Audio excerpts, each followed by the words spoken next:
SANGAIYUMPHAM Development Committee gina Mla Surjakumar Okram ge Mityeng Makhada tang mapandagi HOUDUNA HAYENG PHAOBA Numit Humnigi Thabagi residential camp ama Pangthokli asang amana tanathanna thanba mafam ama oihnabagi pandamda pangthokiba Thabagi camp aduda camper chama mukna saru yaduna ngasi phawbada chara chamanga hena thakre Forest officer touching the forest officer profile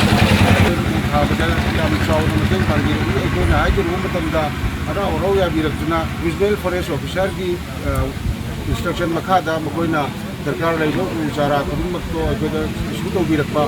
Aduna Akoida Hena Mukai Pawali Aduna Matu Tarakoto Matan Suba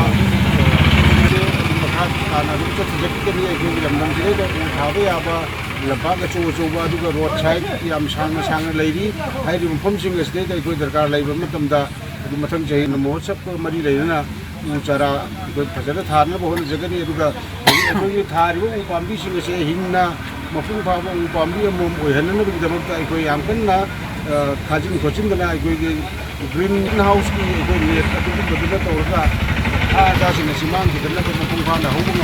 Yampana what is very Mashiki Mata going on Lamdam Chiki the Dugan Shizaraba Lekai Lekaigi Rajasin Pumana going to Sazuki Cooperation Viva Duga Uzara Sinasi Hingan the Mating Bangi the Makta